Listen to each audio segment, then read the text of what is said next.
main achievement is now the teachers know the importance of environment education, and now we have come to introduce to them about environment education for sustainable development.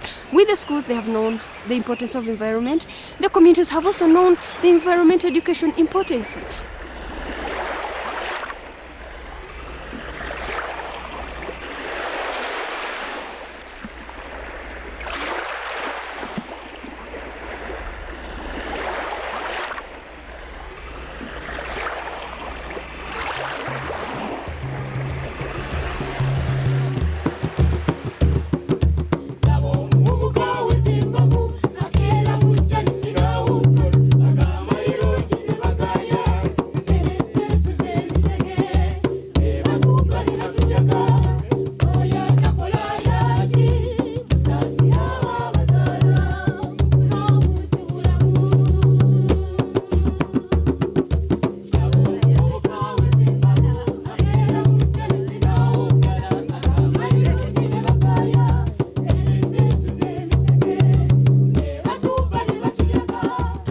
Lake Victoria is a shared ecosystem.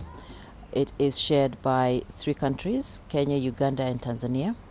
And within the catchment of Lake Victoria, there is a lot of activities going on that have impacted negatively on Lake Victoria.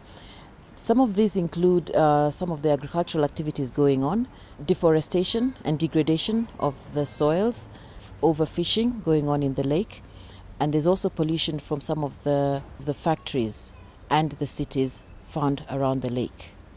These have resulted in the eutrophication of the lake. They have resulted in declining catches of fish due to overfishing.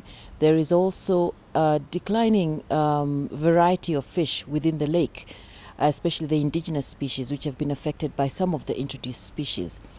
The water hyacinth has invaded the lake and has affected a lot of the activities.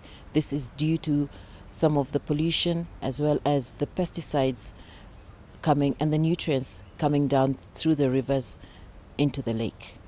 The catchment of the lake supports a population of over 35 million people. It's one of the areas within East Africa that's very, very highly populated.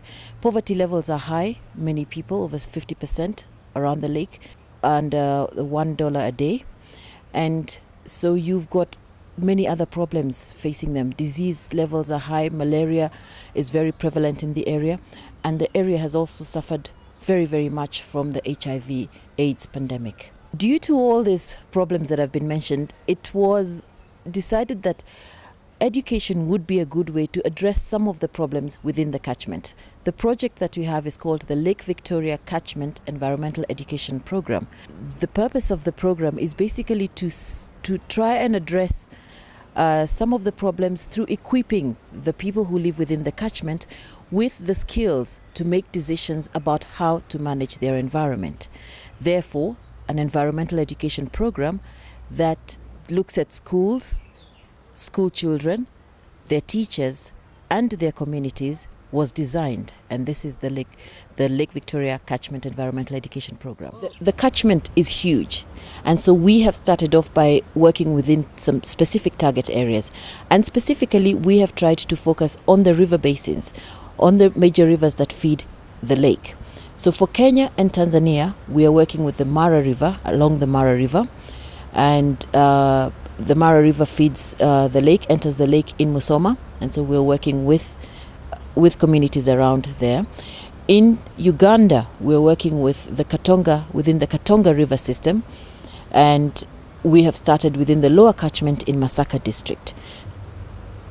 Primary, we are working with teachers. These are teachers in primary schools. We're also working with the tutors in the teacher training colleges, and specifically the teacher training colleges for primary school teachers. We're also working with the students, the pupils themselves, in the target schools. And within those target areas, we are working with the communities. With the teachers, we are carrying out training activities. This is repeat training, where we are carrying out training for the teachers, all the teachers in the school. With the students, we have various activities within the schools, greening initiatives, and then within the communities, based on the needs that they have, we are also supporting the communities. Now, We are focusing mainly on cooperative learning. One child with knowledge or skills or ability can have a group of children and they all come to share the same knowledge. Environmental education or education for sustainable development is not just for the geography teacher or the social studies teacher. All teachers should be able to use, be they Kiswahili teachers, math teacher, and we've been able to bring that awareness. Another achievement we would say would be the awareness created through awareness days within the schools, where students from other schools as well are invited. Many of them have seen what is going on and have tried to go back to their own schools and copy the activities that are happening.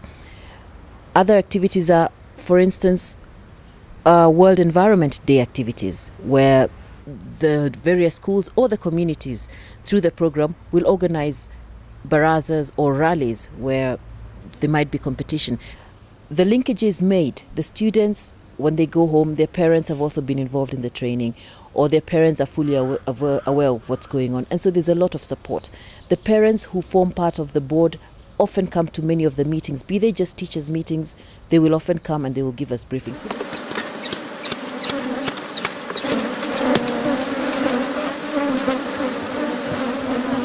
Incomes have increased.